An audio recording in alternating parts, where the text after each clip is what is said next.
ആറന്മുള വള്ളസദ്യയിൽ ഇടഞ്ഞ ദേവസ്വം ബോർഡും പള്ളിയോടം സേവാ സംഘവും. ബോർഡ് വള്ളസദ്യ വാണിജ്യവൽക്കരിക്കുന്നു എന്നാണ് ആരോപണം. 280 രൂപ നിരക്ക് ഈടാക്കി ഞായറാഴ്ചകൾ വള്ളസദ്യ നൽകാനുള്ള ബോർഡ് തീരുമാനത്തിന് എതിരെയാണ് കത്ത്. ആറന്മുള വള്ളസദ്യ നടത്തിപ്പ് ദേവസ്വം ബോർഡ് ഏറ്റെടുക്കണമെന്ന് ഹൈക്കോടതി നേരത്തെ നിർദ്ദേശിച്ചിരുന്നു.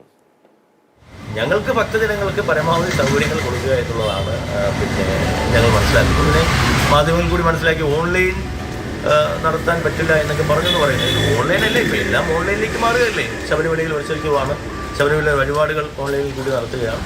എല്ലാം ഓൺലൈനിൽ കൂടി മാറിക്കൊണ്ടിരിക്കുന്ന ഒരു സാഹചര്യത്തിൽ ഭക്തജനങ്ങൾക്ക് കൂടുതൽ സൗകര്യപ്രദമായ കാര്യങ്ങൾ ചെയ്യുക എന്നുള്ളതാണ് ദേവസ്വം ബോർഡ് മുന്നോട്ട് പോകുന്നത്. അപ്പോൾ അതിന് പള്ളിയോട സേവാ സംഘവും സഹകരിക്കണം എന്നാണ് ഞങ്ങൾക്ക് വിനയപൂർവ്വം ദേവസ്വം ബോർഡിന് വേണ്ടി അഭ്യർത്ഥിക്കുകയാണ്. CK അഭിലാൽ വിവരങ്ങളുമായി നമുക്കൊപ്പം ചേരുന്നുണ്ട്. അഭിലാൽ, ഒരു തർക്കം രൂപപ്പെട്ടിരിക്കുകയാണ്. വലിയ പാരമ്പര്യമുള്ള ഒരു ദേശത്തിൻ്റെ ആകെ ചടങ്ങുകളാണ്. ഏത് നിലയിലാണ് ഇപ്പോൾ കാര്യങ്ങൾ മുന്നോട്ട് വരുന്നത്? ഹൈക്കോടതിയുടെ ഉൾപ്പെടെ ഉള്ള ഇടപെടലുകൾ ഇനിയും ഉണ്ടാകാനുള്ള സാധ്യതയുണ്ടോ? വിവരങ്ങൾ എന്താണ്?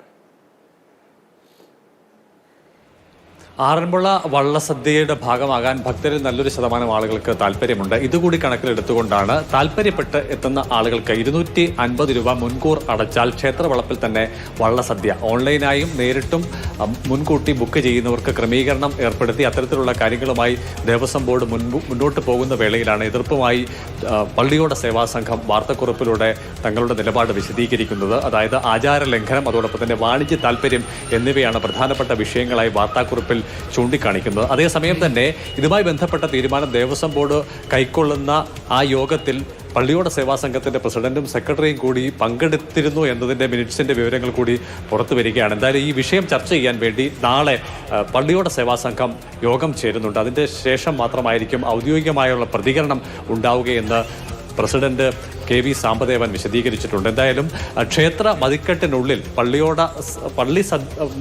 വള്ളസദ്യ എന്നുള്ള പേരിൽ ദേവസ്വം ബോർഡ് നേരിട്ട് ഇടപെടുന്നതിനെ പള്ളിയോട സേവാ സംഘത്തിലെ ഒരു വിഭാഗം ആളുകൾ എതിർക്കുന്നുണ്ട് എന്ന് തന്നെയാണ് ഈ വാർത്താക്കുറിപ്പിലൂടെ മനസ്സിലാക്കാൻ സാധിക്കുന്നത്. അതേസമയം തന്നെ KSRTCയുമായി ബന്ധപ്പെടുത്തി എതിർപ്പിന്റെ സാഹചര്യത്തിൽ ഇനി ഏത് തരത്തിലായിരിക്കും മുന്നോട്ട് കാര്യങ്ങൾ ദേവസ്വം ബോർഡ് സ്വീകരിക്കുക നിലപാട് ചർച്ചകൾ ഉണ്ടാകുമോ എന്നതൊക്കെ വളരെ പ്രധാനമാണ്. CK അഭിലാലാണ് ആ വിവരങ്ങൾ നൽകിയത്.